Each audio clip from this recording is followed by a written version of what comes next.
Bom, queridos, então, boa noite. A gente começa a nossa lição de número 9, a última lição dessa nossa jornada sobre adoração. E a gente tem uma parte 2 aqui, que é Distrações no Lugar Santo, parte 2. Nós falamos na semana passada, na aula passada, né, sobre esse tema, sobre o quanto é comum que a gente se dê conta, muitas vezes, de estar na igreja e estar com o pensamento fora, né? E até naqueles momentos de oração que se tenta encabrestar os pensamentos para colocar-se diante de Deus em oração, e a gente começa a perceber que a gente não consegue se concentrar e o pensamento fica correndo solto por vários lugares, menos para o trono de Deus, e às vezes não aplica o coração ao, ao que se está fazendo naquele momento, seja a oração, seja a leitura da palavra, seja o culto. Então hoje a gente vai concluir esse tema, pelo menos o tema que eu me propus, o conteúdo que eu me propus, porque concluir o tema de fato é impossível. Mas hoje é uma noite de a gente,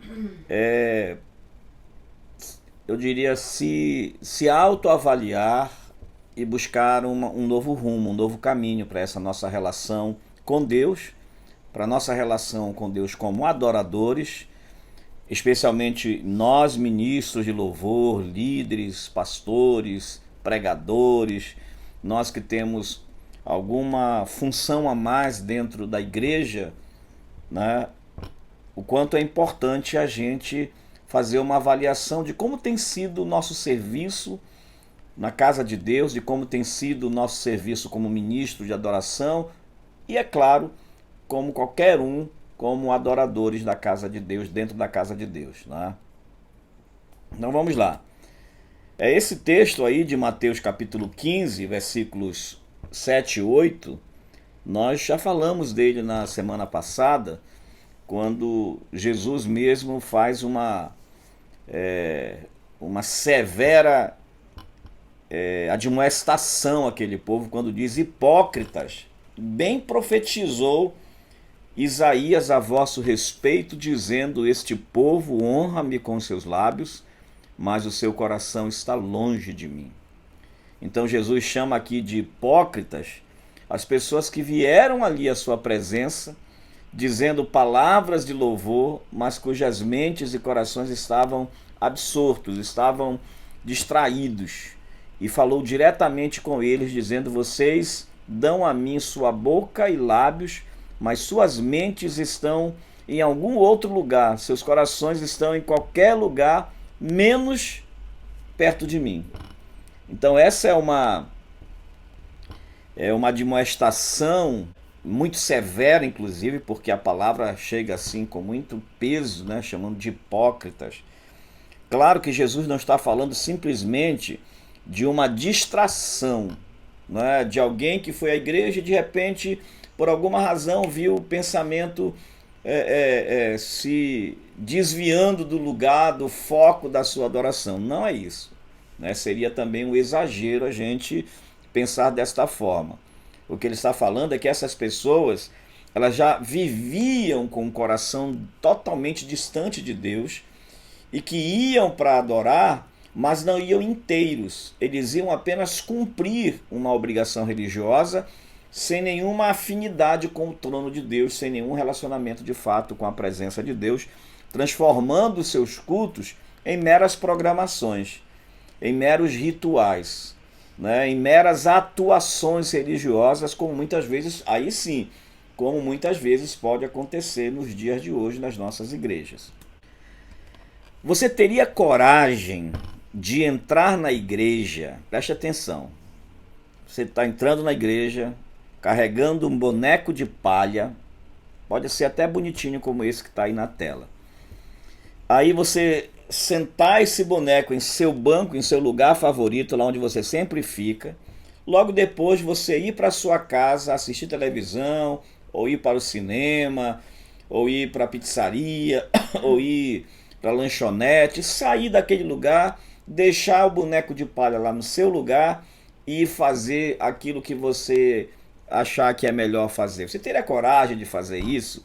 Parece uma cena meio esdrúxula, né? Uma comparação e uma questão meio ilógica, mas se o coração não está ocupado em adorar, se sua mente não está presente ali no seu momento de adoração, se os seus pensamentos não estão cativos à obediência em Cristo, então você pode muito bem colocar o boneco de palha em seu lugar. Pelo menos é mais honesto do que estar ali na casa de Deus sem trazer a mente, sem trazer o coração, sem de fato estar ali entregue. Acontece isso muitas vezes. Pessoas que vão à igreja e estão tão incomodadas, não é? A gente às vezes tem até essa dificuldade de entender como é tão difícil para algumas pessoas entrar num ambiente, né, de culto e continuar distante de Deus. Mas acontece, porque às vezes estão ali simplesmente por uma obrigação religiosa. Não estou dizendo que todas as vezes, preste bem atenção, eu acho que ser honesto é a melhor coisa que tem. Eu não digo que todas as vezes que a gente vai à igreja, que eu, por exemplo, todas as vezes eu frequento a igreja, eu dirijo a igreja, eu pastoreio a igreja, eu sirvo na igreja, já vai fazer 40 anos este ano. Então, 40 anos eu estou servindo a Deus, e desses 40 anos, quase todos eles eu estava fazendo alguma coisa na obra de Deus. Então, e que todas as vezes que eu fui à igreja, seja como pastor ou como membro de uma igreja, que eu fui ali cheio de vontade de ir para a igreja. Já teve momentos sim que eu fui pela força da obrigação, da responsabilidade, do compromisso, porque nós somos humanos. Às vezes estamos cansados, estamos aflitos com algum problema que está nos cercando, às vezes tivemos uma semana muito intensa, muito puxada, e chega no domingo a vontade é de ficar em casa e dizer: dá um tempo, me dá uma licença para eu ficar aqui em casa sozinho. Mas a gente tem compromisso, a gente vai. Mas no momento que chega lá, o mais honesto a se fazer é chegar diante de Deus e dizer: Senhor, de fato tu sabes todas as coisas, eu não estava com vontade de vir para cá, mas eu estou aqui e eu quero me entregar totalmente. Chegou lá, meu querido, não pode mais ficar pensando em nada fora. Se eu vou para tocar, para cantar, ou só para participar do culto como membro da igreja, eu preciso chegar ali e me desvincular de toda a minha preguiça, todo o meu cansaço, e dizer: agora eu me entrego totalmente a ti. Que tipo de blasfêmia, olha só, seria para os levitas encherem os seus incensórios com enxofre ao invés de com incenso de aroma agradável? Teve casos no Velho Testamento de pessoas que foram fulminadas porque levaram fogo estranho. Eu já falei isso na semana passada. Tiraram fogo. Quando se levava um sacrifício de incenso para Deus, era necessário que se tirasse o incenso do altar do incenso, onde o incenso era preparado, consagrado com uma fórmula específica para aquilo. Ninguém podia inventar moda e trazer qualquer coisa diferente, né? Trazer enxofre, por exemplo, trazer, né, o enxofre aqui como símbolo do pecado para estar diante de Deus. Mas infelizmente é exatamente isto que muita gente nos nossos dias estão fazendo. Ou muita gente está fazendo nos nossos dias. Trazemos à presença de Deus incensórios cheios de enxofre, ou seja, mentes que estão cheias de toda espécie de pensamentos pecaminosos, de orgulho, sem controle, e permitimos que passeiem livremente. Que pecado horrível!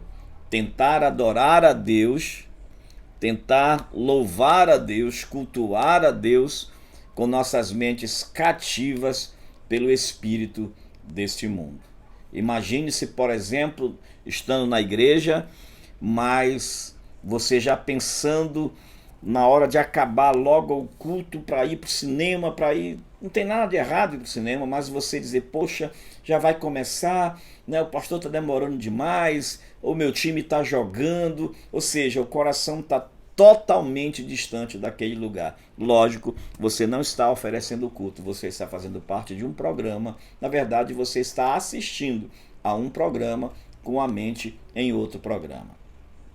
Os cristãos agora estão com tanta pressa que nem querem mais sair de seus carros, né?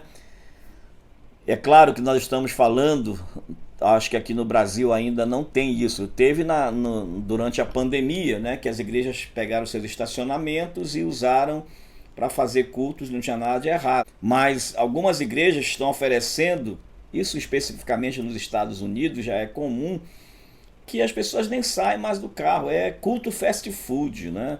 É culto rápido, a pessoa está dentro do carro, né? Pega lá um sinal, ou então olha lá do telão e está todo mundo adorando a Deus. Eu não vou também nem fazer isso, porque eu não conheço o coração de ninguém, mas que de fato é algo bastante comercial, bastante formatado como apenas um programa, isso é.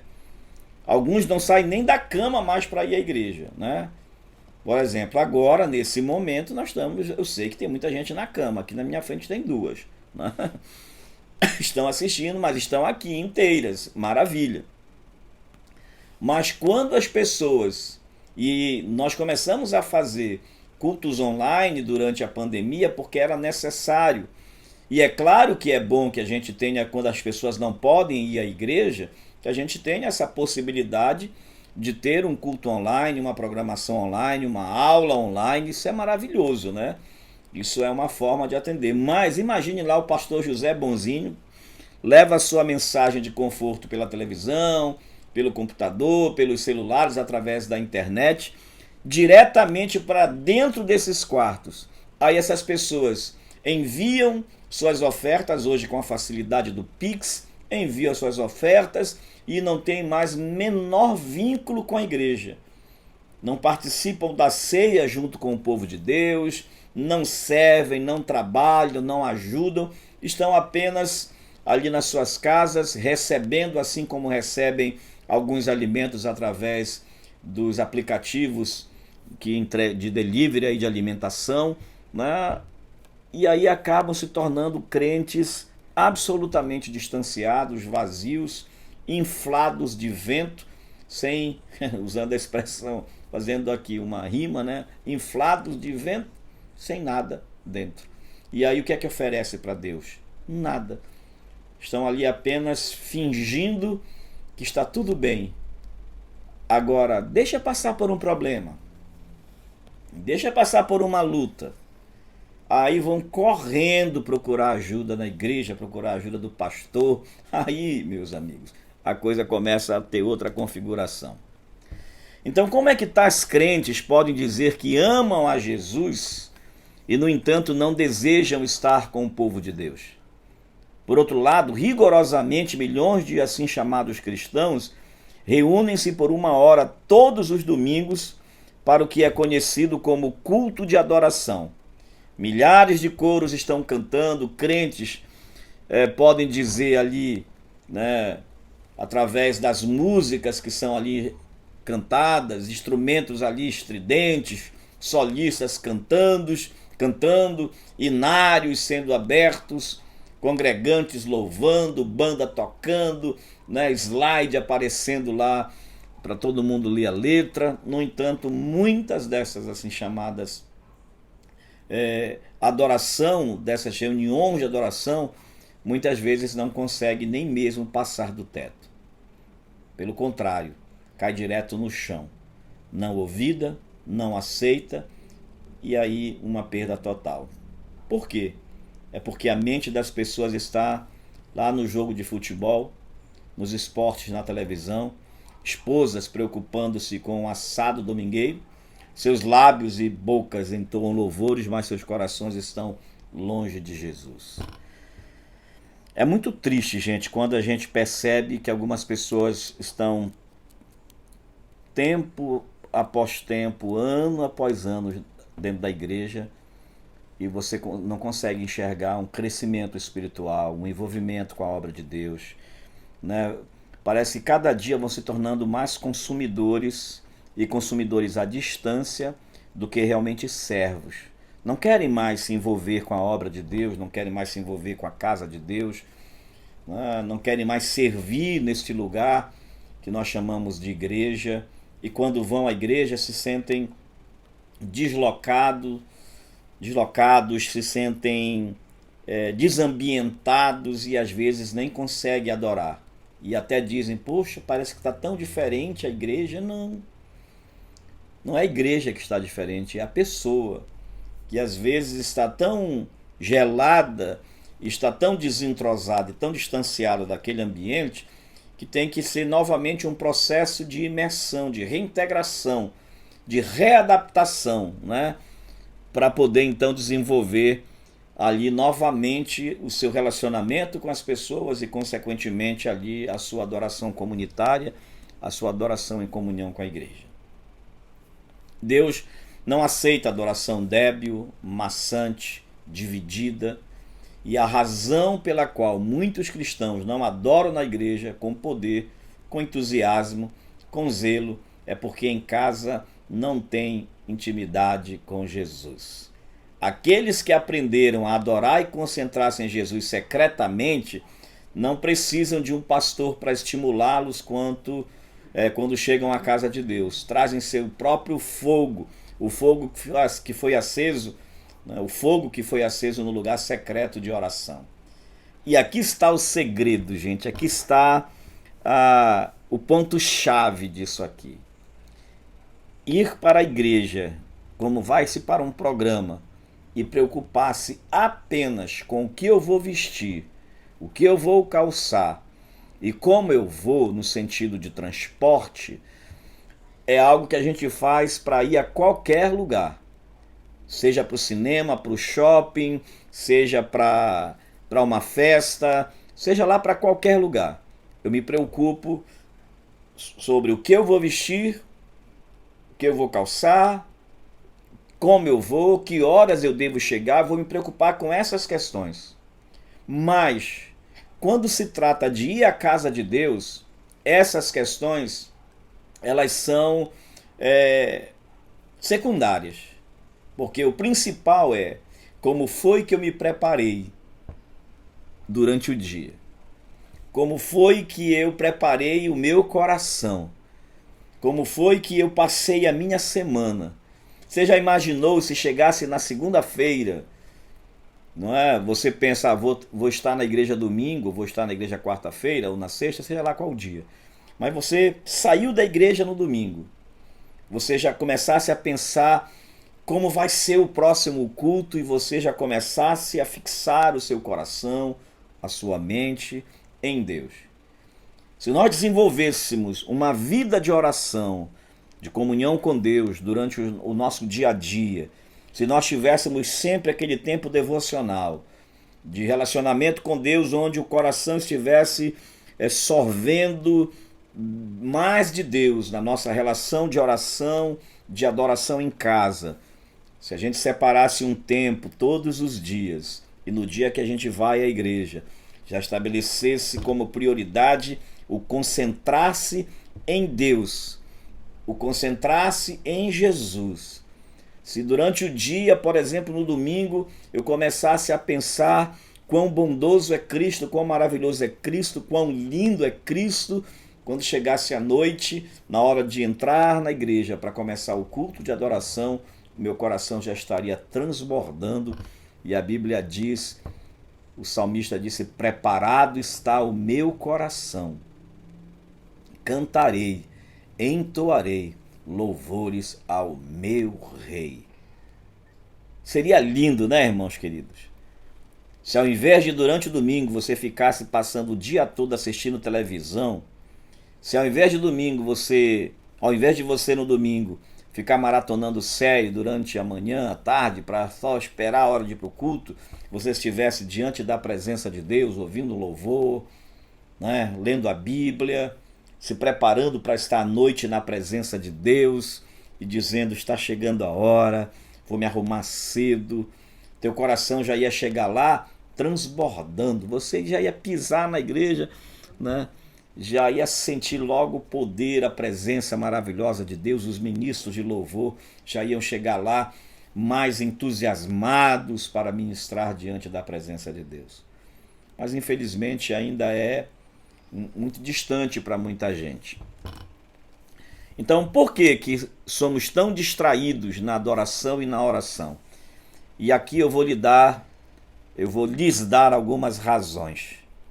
Primeiro, falhamos em trazer todo pensamento cativo em obediência a Cristo. Nossa mente tem a tendência natural de vagar e flutuar.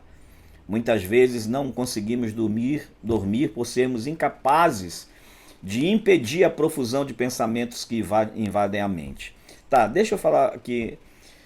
É lógico que nós temos situações, nós temos alguns problemas, inclusive até da nossa própria saúde mental, que muitas vezes provocam o aceleramento dos pensamentos e a falta de concentração.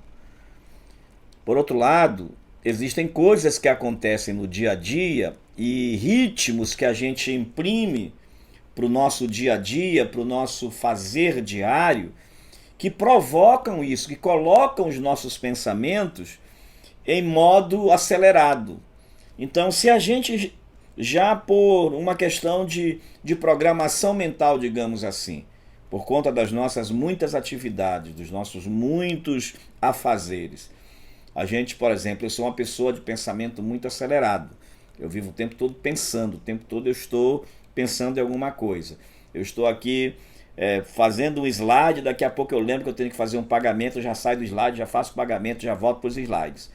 Daqui a pouco eu estou no slide, aí eu lembro que eu tinha que ler uma parte de um livro, já pego o livro, leio. Né? Eu vivo o tempo todo, eu sento ali, leio o livro, daqui a pouco eu fecho o livro, já arrumo uma coisa aqui. Então eu funciono dessa forma. Mas quando a gente vai à casa de Deus, a gente precisa encabrestar os pensamentos. Chegou ali, na presença de Deus, claro que durante o domingo eu evito fazer tudo isso.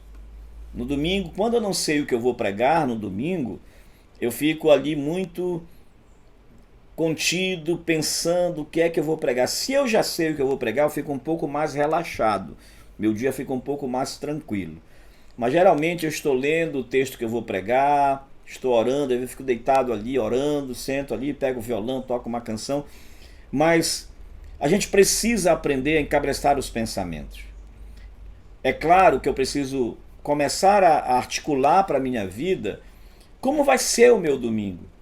Se eu começar a me programar, se o culto do domingo é o culto que a gente vai como igreja, no sentido de todo mundo que tem tempo, mais do que durante a semana, porque durante a semana tem gente trabalhando, estudando, mas se eu vou para a igreja e nesse dia eu sei que é meu dia de adorar a Deus, eu preciso me condicionar no sentido de me programar, de me treinar para que o meu domingo seja tranquilo. Então eu procuro fazer tudo que eu tenho que fazer durante a semana para que o domingo seja o meu dia de consagração. Por exemplo, na segunda-feira, que eu tenho aqui a ECC, eu procuro não sair de casa, eu fico em casa. Então eu fico preparando meus slides, fico editando o vídeo da semana passada. Então eu procuro ocupar a minha segunda-feira com isso, para que eu chegue à noite eu tenha realmente o que dizer aqui e ajudar vocês na interpretação desses textos que eu trago aqui nos slides. Então a gente precisa aprender a fazer isso. Muitas vezes não conseguimos dormir por sermos incapazes de impedir a profusão de pensamentos que invadem a mente. Claro, se existe aí um problema de ansiedade, de desatenção, né? um transtorno, aí é outra história. A gente tem que aprender que o meu foco não é no serviço que eu faço para Deus. O meu foco é em Deus e então eu coloco o meu fazer, eu coloco a minha ação para fazer o melhor para Deus. Mas sempre o meu foco é Deus. Quando eu prego ali na igreja, o meu foco, a minha atenção está voltada para Deus, naquilo que Deus quer falar com esta igreja.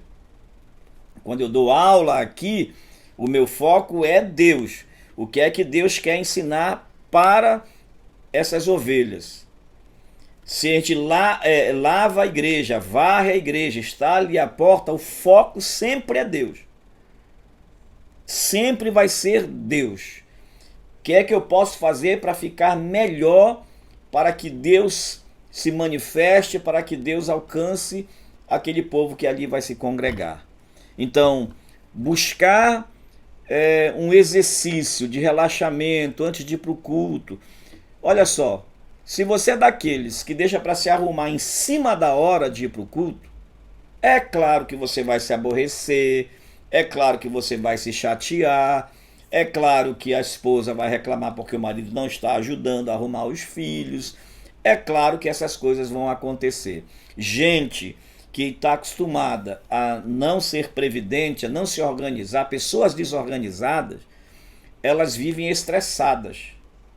Vivem estressadas. Então tem gente que diz, eu não consegui chegar mais cedo, não consegui pegar o Uber, não consegui pegar o transporte. Tá, o culto começa às 6 horas, você vai tentar pegar o Uber 20 para as 6, não vai dar certo. Então, se você for inteligente, na verdade nem vou dizer inteligente, gente, porque só tem gente inteligente aqui me ouvindo. Mas infelizmente, se você for organizado, vou usar essa expressão, se você for organizado, você vai se organizar de tal forma que você vai ter o seu momento pela manhã de cuidar daquilo que você tem que cuidar para sua casa, você vai ter o seu almoço, você vai ter o seu momento de sesta, né, que o paraense gosta de dormir um pouquinho, e você vai dizer, nesse horário aqui, com X horas de antecedência, prevendo todas as possibilidades de intercorrências, de variáveis que estão presentes no meu dia a dia, no trânsito, a chuva, o transporte, seja lá o que for, você pode ter certeza que você vai conseguir.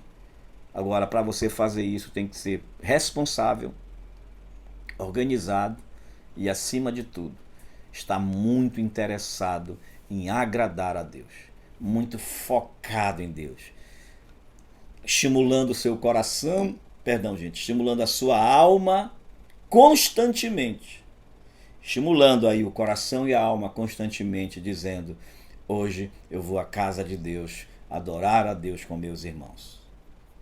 Amém, queridos? Eu vou pular isso aqui para ir para os outros pontos para a gente ter tempo. Segundo, nós falamos aqui no início que existem algumas distrações, né, que são naturais, né, a dificuldade de manter o foco, de capturar, de concentrar os pensamentos, são distrações da agitação do próprio ser humano. Existem distrações satânicas. Satanás, ele sabe o teu ponto fraco. Você já percebeu, eu acho interessante que algumas pessoas dizem assim, pastor, parece que o diabo sabe que eu estou indo para a igreja. Não, ele sabe, mas Deus também sabe, gente. E será se todas as vezes Satanás vai conseguir atrapalhar você? E para onde foi Deus na sua vida, pelo amor de Deus? Né? Ah, pastor, parece que o diabo sabe que sempre acontece alguma coisa. Ou chega alguém na hora de eu estar saindo para casa, uma pessoa, um parente, um irmão, meu amigo, se chegar alguém na hora que eu vou para a igreja, aqui, eu vou dizer, querido, infelizmente eu não posso atender você, eu estou me arrumando, estou indo para a igreja. Dá para a gente conversar outra hora? Ah, pastor, não é tão simples assim. É assim, gente. Compromisso é compromisso. Né? Ah, pastor, mas parece uma coisa. Quando eu estou me programando para ir para a igreja, lá alguém me chama porque eu tenho que fazer alguma coisa. E o seu compromisso? Cadê o seu compromisso? Você não tem compromisso com Deus? Qualquer pessoa vai te tirar. Aí não é diabo não, irmão. Aí não é o diabo. Aí é sua falta de organização, sua falta de empenho, de interesse, tá? Não estou falando daqueles que têm suas escalas de trabalho, daquelas pessoas que têm suas atividades que de fato não podem ir. Estou falando daqueles que não se organizam.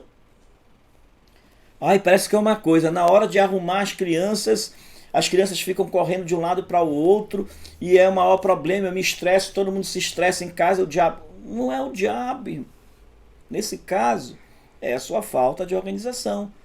É a falta de apoio, às vezes, do marido, né? A falta de estarem juntos trabalhando. Porque é fácil. Não, mas é porque ela que sabe ajeitar o cabelo, ela que sabe ajeitar a roupa, então procura saber também, para ajudar. E depois não reclama, né? Mas isso serve para todos, tá? Serve para mim. Aqui quem arruma todo mundo é a Joelma. Até a minha ela arruma também, né? Mas hoje acho que não tem mais criança aqui. Como é bom Deus usar o pastor assim, né, Andresa? Poderosamente, né? Mas temos que contribuir, né? Todo mundo tem que ajudar para que no momento seja de paz e não um momento de tribulação, para a gente não ficar culpando o diabo por aquilo que não é ele, que é a nossa falta de organização. Agora, existem distrações satânicas, existem reações do inferno? Existe. Lá em Zacarias 3:1 diz: e me mostrou o sumo sacerdote Josué, o qual estava diante do anjo do Senhor, e Satanás estava à sua mão direita para se lhe opor. Claro, Satanás fará oposição a todo verdadeiro adorador que chegue perto de Deus. Tiago então ensina: resistir ao diabo e ele fugirá de vós. Chegai-vos a Deus. Ou seja, não dê lugar ao diabo, resista. Se ele provocou, se você percebe que houve alguma coisa ali no teu dia a dia que você percebeu que não é normal, resista, vá orar, não entregue, porque diz: Deus usou, aliás, o diabo usou lá o vizinho, tá, deixa o diabo usar ele para lá e seja usado por Deus, porque se você também for ser usado pelo diabo, aí acabou, não é? Porque eu contei a história aqui, acho que não sei se foi aqui na igreja, de um rapaz que eu via lá no Almirante Barroso gritando com uma mulher no trânsito, depois disse: eu estava indo para um congresso, irmão. E o diabo montou isso. Não, não foi o diabo ali, foi ele mesmo. E se foi o diabo, ele entrou no jogo do diabo. Então não entre, resista. Tiago pressupõe que quando você se aproximar de Deus, será atacado pelo inimigo. É claro que ele não quer que a igreja esteja se reunindo. É claro que ele não quer que você vá à igreja. Então, primeiro, combata Satanás, ofereça resistência a ele. Porque quando você adora de todo entendimento e alma, ele sempre lhe irá confrontar e tentar lhe distrair. O principal trabalho dele é atrapalhar a oração e corromper a adoração pura. Especialmente daqueles que são sérios, daqueles que levam realmente a sério o seguir Jesus. Toda vez que o Espírito Santo se move em nossa igreja, quando todas as mentes estão concentradas no Senhor e ele está recebendo adoração pura e imaculada, Satanás vai tentar usar de tudo, com todo o seu poder, para tentar romper e interromper isto. E como é que a gente vence, irmãos? Orando, adorando. Tá tendo confusão lá na rua? Vem aqui, vem adorar a Deus, fique adorando a Deus na sua casa. O trânsito está pesado, adore a Deus, não fique xingando todo mundo. Está chovendo, louve a Deus. Enfim, comece desde cedo resistindo o diabo com a adoração a Deus. Não espere para adorar a Deus só quando você chegar lá na igreja, já vá adorando desde casa. Ele vai fazer qualquer coisa para tentar atrapalhar aí a pura adoração, a adoração verdadeira, dedicada, porque ele tem medo dela, gente.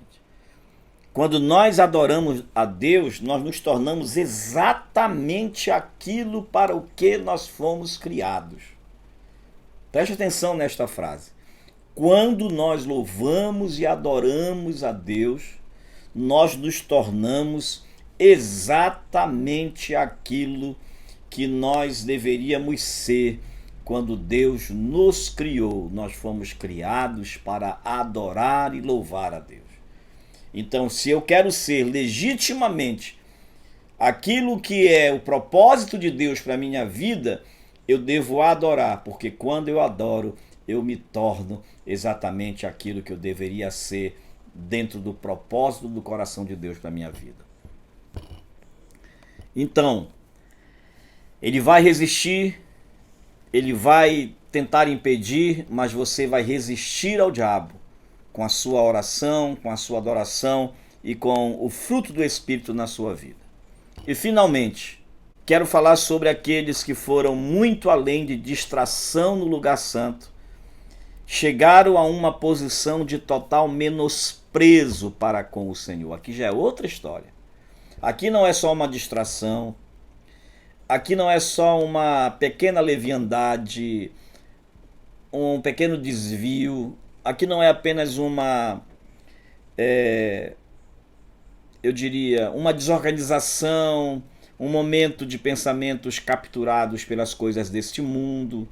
Eu estou falando daqueles que se tornaram cínicos, daqueles que se tornaram insensíveis, daqueles que fizeram da igreja nada mais do que apenas um lugar onde ele vai para encontrar as pessoas, para pegar as meninas, onde ele vai para qualquer coisa menos para adorar a Deus.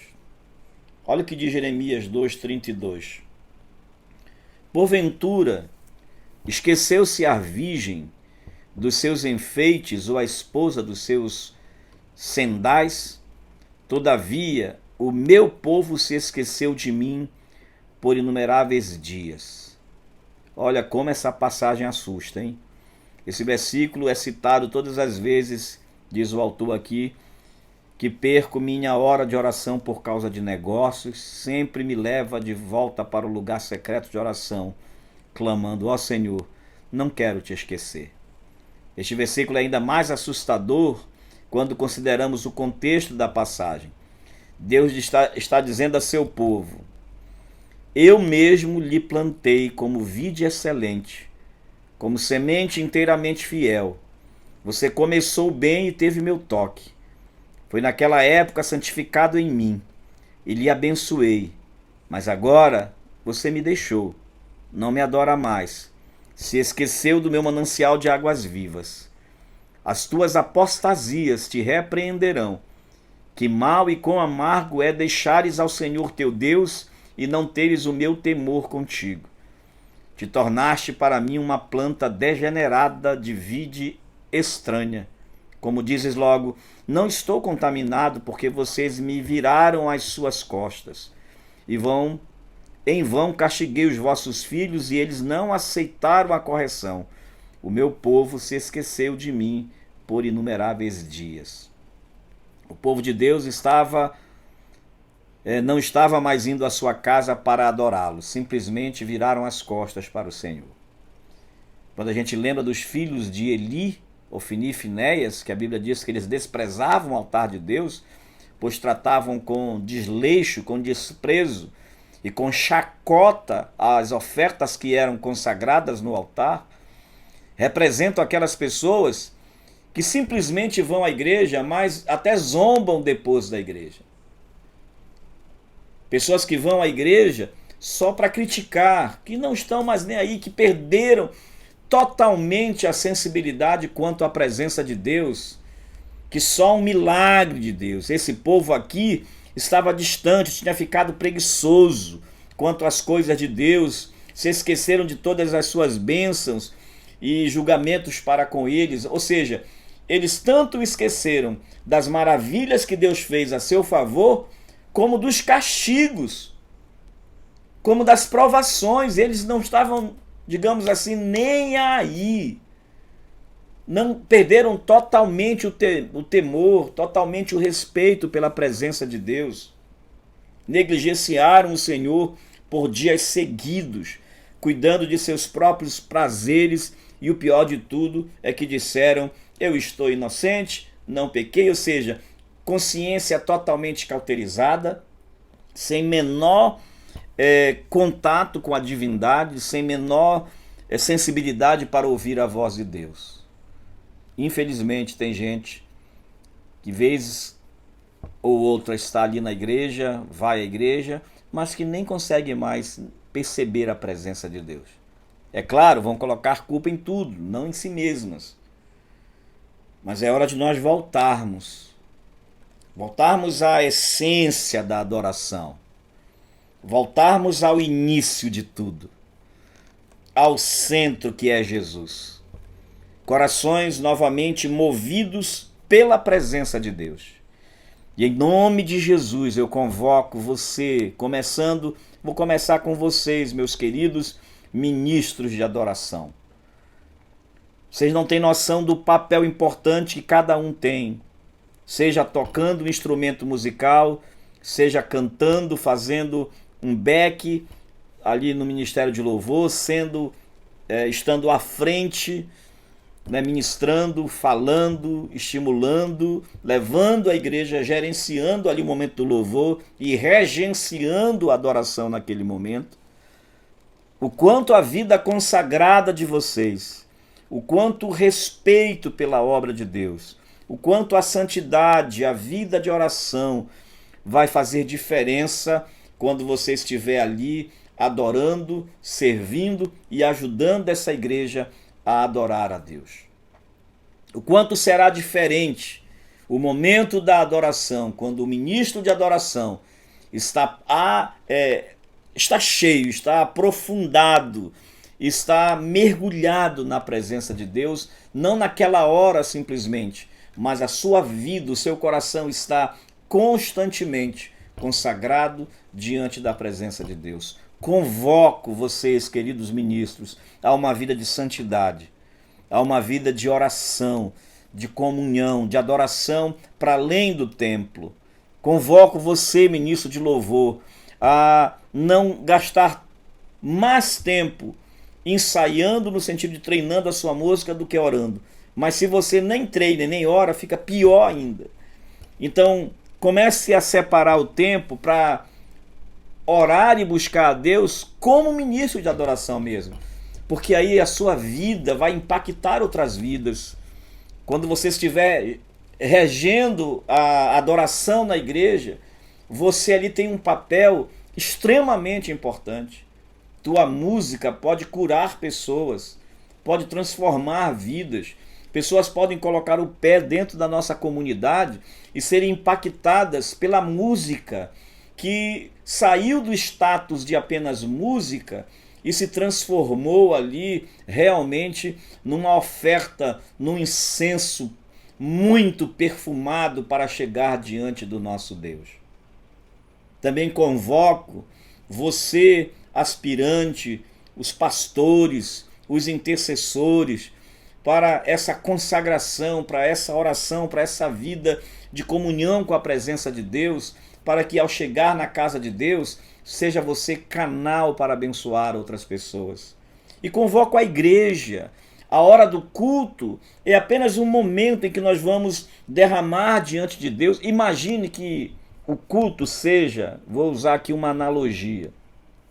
Imagine que você está saindo por um pomar cheio de tudo quanto é tipo de frutos deliciosos, maduros, que você durante a semana está passeando por esse pomar, colhendo todos esses frutos, para quando chegar no domingo, você está ali com a sua cesta, cheios de frutos deliciosos, para apresentar para o seu Deus.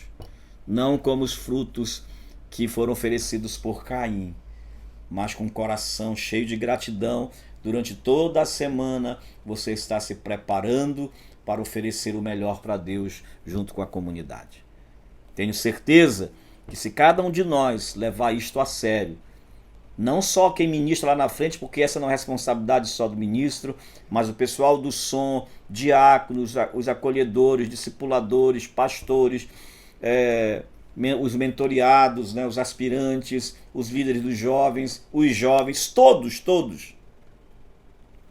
Se formos com esse coração e se consagrarmos a vida durante toda a semana, nossos cultos de domingo, nossos cultos de quarta-feira, de sexta-feira, nunca mais serão os mesmos. Amém, queridos?